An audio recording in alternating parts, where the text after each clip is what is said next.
بكم ومرحبا مشاهدينا الكرام إلى فقرة وجها لوجه، فيها نتوقف عند تبني البرلمان الأوروبي نصا غير ملزم للمفوضية الأوروبية يطالب السلطات المغربية باحترام حرية التعبير وحرية الإعلام، ويعرب عن قلق النواب الأوروبيين إزاء ادعاءات تشير إلى أن السلطات المغربية قد تكون ورشة برلمانيين أوروبيين.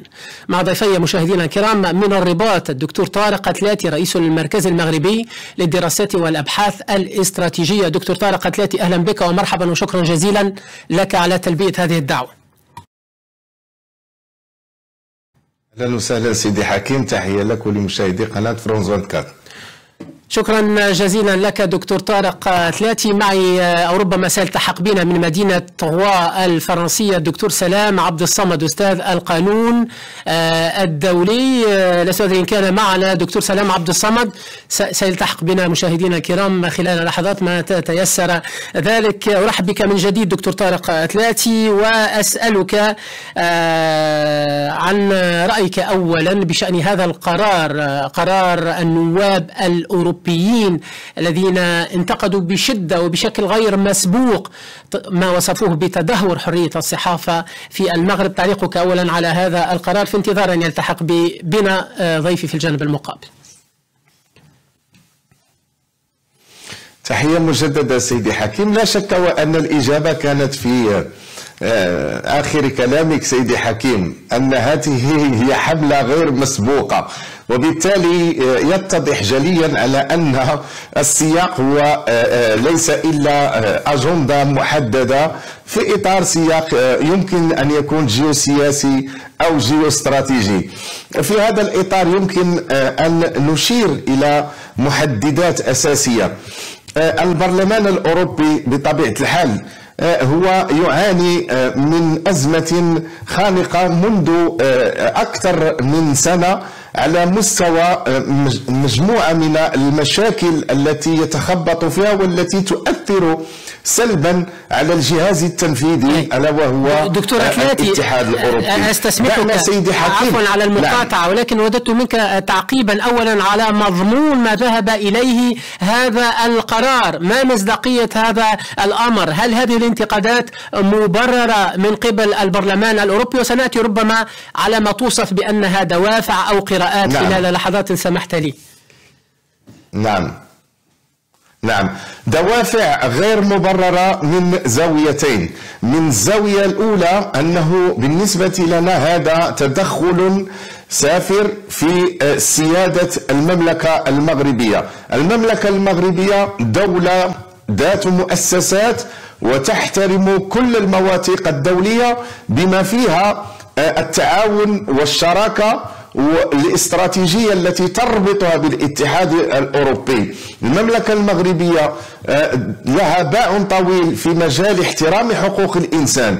دعني فقط في مسار بسيط تاريخي أن أقول لبرلمانيي أوروبا: المملكة المغربية تربطها أول اتفاقية مع أوروبا وبصفة خاصة المجموعة الأوروبية في ستينيات القرن الماضي، بصفة خاصة سنة 1969، لتليها بعد ذلك في سنوات 76 96 وغيرها 2005 التعاون والشراكة والتخطيط المشترك، لتأتي سنة 2008 في أكتوبر التي ستعطي للمملكة المغربية أوروبا عن طريق الاتحاد الأوروبي مكانة الوضع المتقدم للمملكة المغربية. وفي سنة 2011 المملكة المغربية ستعرف دستورا جديدا. طيب. هل أنا أسأل أوروبي برلماني أوروبا، هل الوضع المتقدم يعرفون ماذا يعني بالنسبة للاتحاد الأوروبي؟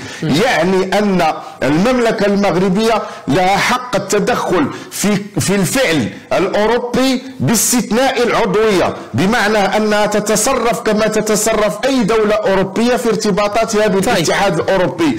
هل السؤال الأعمق للبرلمانيين الأوروبيين: هل من يمنح هذه الصفة هل يمكن انتقاده بهذه الانتقادات الخارجة عن منطق العلاقات ومنطق التشارك؟ حتى يكون هناك ربما تفاعل بيني وبينك. للأسف مجددا نواجه صعوبة في ربط الاتصال من مدينة تخوا الفرنسية بالدكتور سلام عبد الصمد أستاذ القانون الدولي الذي لديه وجهة نظر مخالفة تماما، ولكن لعلي سأكون لسان حاله حتى نحدث نوع من التوازن في هذه الحلقة. دكتور طارق أتلاتي، دكتور طارق أتلاتي، حتى أجيبك من حيث انتهيت عن هذا الوضع المتقدم بالنسبة للمملكة، هل هذا الوضع المتقدم يعني أن لا تكون هناك انتقادات لسجل المملكة الحقوقي؟ النواب الأوروبيون دكتور أتلاتي تبنوا القرار غير الملزم بغالبية 356 صوتا بناء على معطيات ملموسة بشأن ما وصف بتدهور الوضع الحقوقي في المغرب.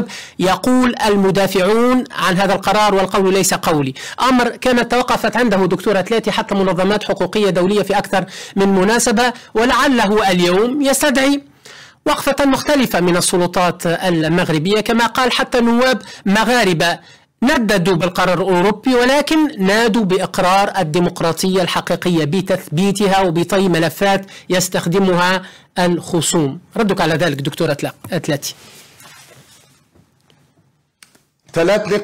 ثلاث نقاط سيدي حكيم. النقطة الأولى، منح المملكة المغربية وضع متقدم اتجاه الاتحاد الأوروبي في إطار شراكة استراتيجية، هذا يعني بأنه كامل الثقة من الاتحاد الأوروبي لفائدة المملكة المغربية كدولة عرفت تطورات إيجابية في مجال احترام حقوق الإنسان وفي مجال الفصل بين السلط، ودستور سنة 2011 كان خير دليل على ذلك وكرس كل هذه المطالب الأوروبية.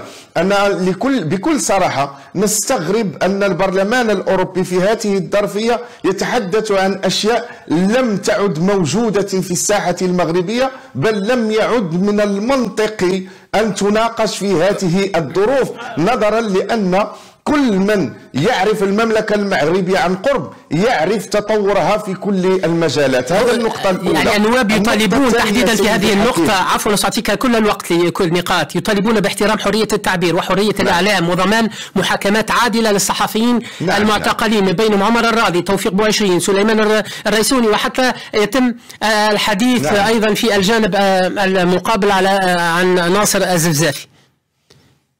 يقال لي أن ربطنا الاتصال مع ضيف الجانب المقابل، ولكن أتركك تكمل فكرتك قبل أن نذهب إليه. تفضل. أجيب عن هذا السؤال بطبيعة الحال، والنقطتين الأخيرتين الثانية والثالثة أيضا. تفضل.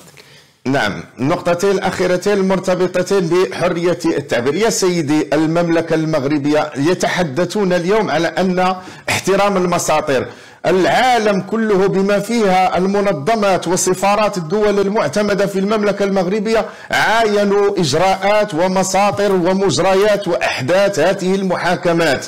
لا يمكن بأي حال من الأحوال أن تنطلي علينا هذه المسرحية المرتبطة بحرية التعبير وبحقوق الإنسان. الديمقراطية هي كل لا يتجزأ. لا يمكنني في سبيل أن أقول بأن هذا الشخص كان يعبر عن حرية التعبير واعتقل. لا، لم يعتقل لأنه عبر عن حريته، لا، لأنه اغتصب. وإذا اغتصب صحفية، وإذا كانت جريمة الاغتصاب صارت تعرف اليوم في أوروبا على أنها من الجرائم العادية والتي لا تستحق أي عقوبة جنائية، يجب أن نحول الوجهة من أوروبا إلى دولة تؤمن بالديمقراطية وتعرف ما معنى الديمقراطية. دعونا ندخل في التحليل إلى العمق يا سيدي حكيم. اليوم الكل يعرف ما يجري بين أوروبا وإفريقيا، ولا يمكن سنأتي على الدوافع تحديدا، سنأتي على هذه الدوافع وهذه القراءة حسابات. طيب، أنا أعدك أن سنأتي على هذه الدوافع وهذه القراءة الجيوسياسية والجيوستراتيجية خلال لحظات، ولكن استثناءك في أن أعطي الفرصة لضيفي في الجانب المقابل بعد أن نجحنا في ربط الاتصال معه من مدينة تخوا الفرنسية الدكتور سلام عبد الصمد أستاذ القانون الدولي. أهلا بك ومرحبا وشكرا جزيلا لك على تلبية هذه الدعوة. دكتور عبد الصمد، فقط باختصار شديد، ضيفي تحدث عن أجندة محددة في سياق جيوسياسي أو جيوستراتيجي. رفض قرار البرلمان الأوروبي، يقول أنه تدخل سافر في سيادة الدولة المغربية لأنها دولة مؤسسات تحترم المواثيق الدولية، لها باع في احترام حقوق الإنسان، ولعل أبرز دليل على ذلك هذا الوضع المتقدم الذي خصت به من جانب الاتحاد الأوروبي. وهنا أود أن أسألك وأنت تابعت القرار وتداعياته حتى الجزئية في هذه المرحلة، هل جانب هذا القرار الأوروبي فعلا الصواب شكلا ومضمونا؟ هل تجاوز البرلمان الأوروبي اختصاصاته وصلاحياته؟ هل تطاول على سيادة وحرمة واستقلالية مؤسسات المغرب القضائية؟ هل نحن أمام تدخل أجنبي وابتزاز؟ هل هو قرار كيدي كما يدين ويكرر منتقدو هذا القرار في المغرب منذ يوم الخميس الماضي تاريخ صدوره؟ تفضل دكتور سلام عبد الصمد ومرحبا من جديد. شكرا على الاستضافة. بطبيعة الحال من وجهة نظري القانونية البحث، أنا ليس لي مصلحة لا في الدفاع عن الاتحاد الأوروبي ولا أيضا في الدفاع عن المغرب الشقيق، ولكن علينا أن نقول الحق وأن نقول الحقيقة. اليوم لا أرى أي مصلحة للاتحاد الأوروبي بأن يتدخل في سياسة المملكة المغربية لا الخارجية ولا الداخلية. لا أرى أي مصلحة للاتحاد الأوروبي بأن يسيء اتهامات للمغرب بأي موضوع كان ما لم تكن بالفعل هناك أدلة، هناك شبهات جدية دفعت الاتحاد الأوروبي يصحح المعلومة، هو البرلمان وليس الاتحاد الأوروبي. دكتور سأعطيك الكلمة خلال لحظات. دكتور طارق قتلاتي فقط يكمل ضيفي فكرته. صحيح أنه ثم تفرق ما بين البرلمان والمفوضية، ولكن هذا ما قصده ضيفي الدكتور سلام عبد الصمد أستاذ القانون الدولي. بطبيعة الحال لم أود أن أقطع حبل أفكاره فقط يا دكتور طارق قتلاتي. استرسل لو سمحت دكتور سلام عبد الصمد. نعم، أنا الذي قصدته أن لا أتكلم عن تخصيص المؤسسات، أتكلم عن أوروبا بشكل عام. طبعا الموضوع المعني فيه الآن هو الانكيكيفي والبرلمان الأوروبي، والشبهات التي تحصل أو العلاقة التي تحصل الآن هي بين البرلمان الأوروبي وبين المغرب، مثل ما كان الأمر عينه بين البرلمان الأوروبي وبين قطر، والمسألة التي سميت بقطر جيت. أنا من جهتي أعتبر بأنه لا يمكن للبرلمان الأوروبي وكما ذكرت مسبقا أن يوجه أي اتهامات للمغرب بشكل عشوائي، أن يكون هناك خلفية سياسية معينة بحق هذا المغرب ما لم تكن بالفعل هناك أدلة، هناك شبهات جدية، هناك معطيات قانونية استند عليها البرلمان الأوروبي في سبيل توجيه هذه الاتهامات. والجميع يعلم صديقي العزيز بأنه لا مصلحة للبرلمان الأوروبي بأن يكيل اتهامات عشوائية لا للمغرب ولا غير المغرب. فالبرلمان الأوروبي يتألف من نواب برلمانيين يمثلون أوروبا، وأوروبا نعلم حجم الديمقراطية فيها، حجم حقوق الإنسان. إذا تكلمنا عن ألمانيا، تكلمنا عن هولندا، تكلمنا عن فرنسا، وقد خاضت أوروبا حروبا من أجل الشفافية ومن أجل الإصلاحات ومن أجل حقوق الإنسان والحريات. وبالتالي أعتقد أنه بالفعل هناك شبهات معينة أو هناك اتهامات معينة مبنية على معطيات جدية. علينا أن نتحقق عن هذه الشبهات ونرى فيما إذا كانت سليمة أو غير سليمة، وهذا الأمر منوط بالمغرب ومنوط بما سيقدمه المغرب من دفاع تواجه هذه الاتهامات. طيب والبعض حتى من النواب في المغرب نادوا بإقرار الديمقراطية الحقيقية وبطي ملفات يستخدمها الخصوم، وما كان لهذا القرار أن يصدر دكتور طارق قتلاتي يقول كثيرون لولا أن هناك ضوء أخضر من بعض أو من عدة دول أوروبية. ضيفي يقول أن هذه الاتهامات مبنية على أدلة وإثباتات. ومنذ فترة دكتور طارق قتلاتي والمغرب يشكو مما وصفها بمضايقات البرلمان الأوروبي. وزير الخارجية المغربي نفسه ناصر بوريطة كان قد قال إن هذه الشراكة تواجه مضايقات قضائية متواصلة وهجمات إعلامية متكررة. ما مدى صحة ذلك؟ وهل غذت فضيحة الفساد التي هزت أروقة المؤسسة الأوروبية غضب النواب الأوروبيين من المغرب أم أنه ثمة أسباب أخرى كنت قد بدأت في الحديث عنها منذ لحظات حين أثير السياق الجيوسياسي والجيو استراتيجي؟ دكتور طارق قتلاتي تفضل. نعم، أولا تحية أيضا لضيفك الكريم، ولكن قبل أن أخوض في التحليل العميق لا بد أن أبدأ من ما انتهى إليه. يا سيدي، نحن في المملكة المغربية دولة ذات سيادة، ولسنا ملزمين بتقديم أي مبررات لأي كان. نحن دولة ذات مؤسسات، وتابعت كل المنظمات الحقوقية وسفارات الدول المعتمدة وكل الدول المؤثرة عبر سفاراتها مجريات وأحداث المحاكمات. لماذا اليوم هذا القرار في البرلمان الأوروبي؟ دعنا نكون نرتقي فكريا ونعمق التحليل أكثر. هي دولة واحدة في أوروبا تجيش البرلمانيين الأوروبيين اليوم ضد المملكة المغربية لما تحققه المملكة المغربية اليوم قاريا في إفريقيا. ما مصلحتها في ذلك وهي دولة صديقة؟ ما مصلحتها في ذلك وهي دولة صديقة للمغرب؟ سيد طارق أتلاتي. السياق الدولي، نعم السياق الدولي بالتحولات الجيوستراتيجية والجيوسياسية في المنطقة جعلت هذه الدولة للأسف اليوم هي تتخبط بشكل كبير وتضر بحلفائها. قبل شهور ونحن نتحدث عن هذا الموضوع عبر قناتكم فرانس 24، للأسف المملكة المغربية حققت إنجازات كبرى على مستوى القارة الإفريقية، وهذه الدولة امتعضت امتعادا كبيرا واعتبرت بأن المملكة المغربية منافس اليوم. المقصود بذلك حتى دون تسميتها من قبل النواب المغاربة هي فرنسا دكتور طارق أتلاتي.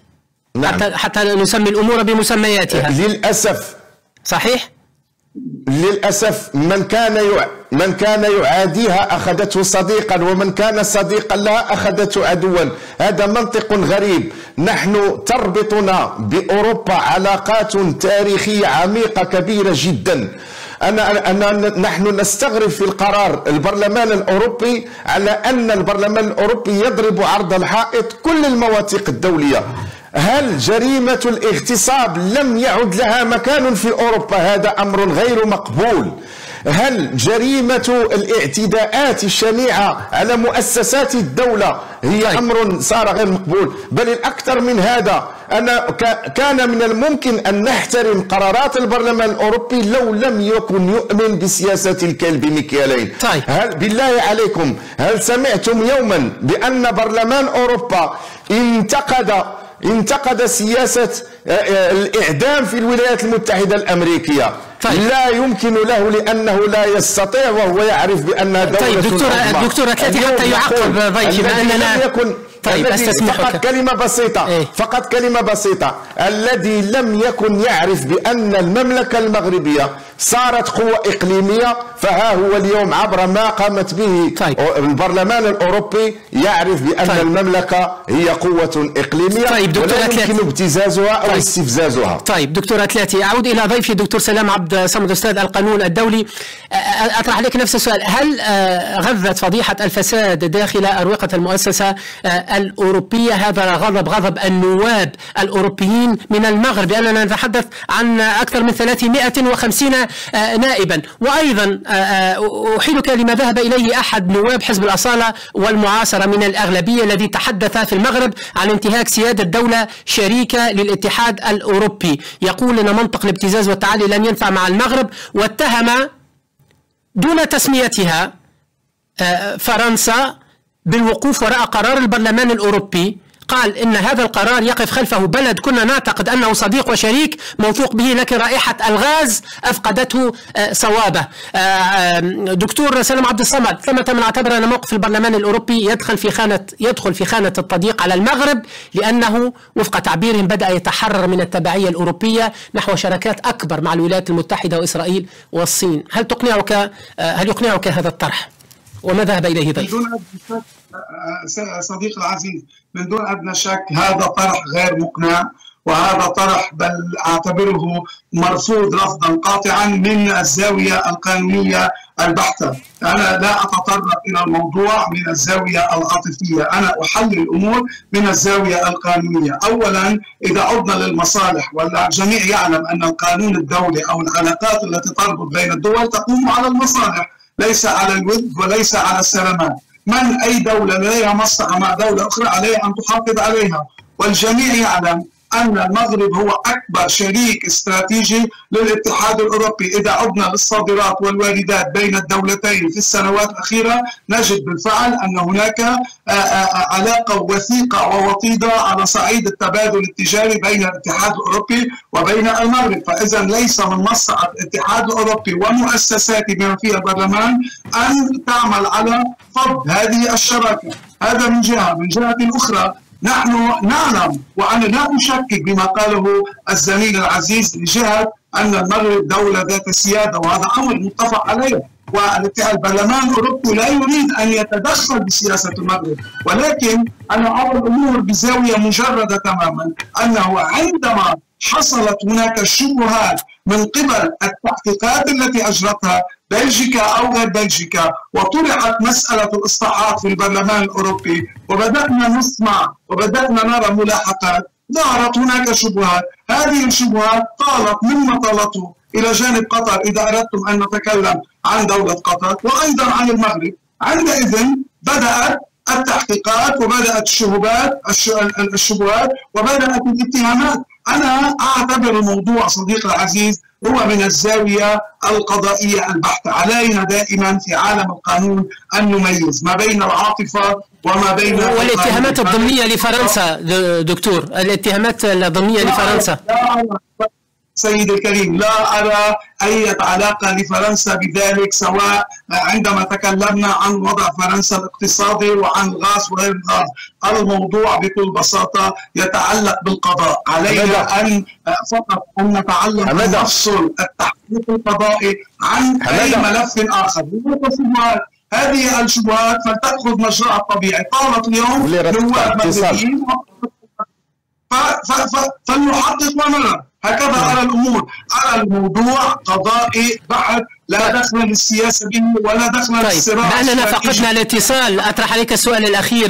بأننا فقدنا الاتصال مع دكتور طارق تلاتي، اتصال صوتي. سؤال الأخير: كيف الخروج من هذا المنعرج الحرج، خاصة وأن البرلمان المغربي هذا اليوم قرر إعادة النظر في علاقاته مع البرلمان الأوروبي وإخضاعها لتقييم شامل قبل رد رسمي منه. كيف تراقب كل ذلك دكتور سلام عبد الصمد ومستقبل العلاقات بين الثنائية الآن بين المغرب والاتحاد الأوروبي في دقيقة واحدة لو سمحت؟ صديقي العزيز، على عجالة، أنا من جهتي أدعو البرلمان المغربي أن يعتبر هذا الموضوع موضوعا قضائيا صرفا ويتصرف على هذا الأساس. أي قرار بإعادة النظر بهذه العلاقات قد ينعكس سلبا على المغرب قبل الاتحاد الأوروبي بفعل العلاقات الاستراتيجية والشراكات التجارية الجارية بين البلدين من صادرات وواردات وتواصل. ومعروف أن المغرب هو من أقرب الدول على الحوض المتوسط وبعلاقته المتينة والقديمة مع الاتحاد الأوروبي. فأدعو المؤسسات في المغرب وهي دولة ذات السيادة أن تعتبر هذا الموضوع بشقه القضائي، أن تحترم ما سيصل إليه التحقيق. أشكرك دكتور طارق تلاتي. ربطنا الاتصال معك مجددا في دقيقة واحدة. كنت قد سألت ضيفي عن قرار البرلمان المغربي إعادة النظر في علاقاته مع البرلمان الأوروبي، إخضاعه لتقييم شامل يحذر من أي قرار قد ينعكس على المغرب نفسه. لو سمحت دقيقة واحدة لأن الوقت داهمنا دكتور طارق تلاتي، وأختم معك. أنا أقول بأن استفزازات البرلمان الأوروبي نظرا لأنها تخضع لأجندات تيارات معينة الاتحاد الأوروبي أصلا لا يأخذ بها لأنها تضعه في حرج مع الدول الصديقة. المملكة المغربية الاتحاد الأوروبي يعلم بأنها مدرسة أمنية تجنب الاتحاد الأوروبي ويلات ضربات الإرهاب، وبالتالي اليوم التركيز على مؤسسة أمنية ومسؤولها على في متابعات هذا ضرب من الخيال. واعتقد بأن المملكة المغربية في علاقاتها العميقة مع الاتحاد الأوروبي هي شريك استراتيجي في وضع متقدم، والبرلمان الأوروبي هو بهذا العملية هو فقط يشوش على هذه العلاقات ولا يمكن أن يضر بها، لأن العلاقات هي عميقة جدا مع الاتحاد الأوروبي. أشكرك جزيل الشكر. إذا نظرا بالعلاقات الاستراتيجية ما بين المغرب والاتحاد الأوروبي، كل الشكر جزيل لكما. أولا من الرباط دكتور طارق قتلاتي رئيس المركز المغربي للدراسات والأبحاث الاستراتيجية، شكرا جزيلا لك. وكل الشكر جزيل لك أيضا، وأعتذر مجددا على التحاقك بنا متأخرا من مدينة تخوا الفرنسية الدكتور سلام عبد الصمد أستاذ القانون الدولي، شكرا جزيلا لك أيضا. كنتما معنا في فقرة وجها لوجه.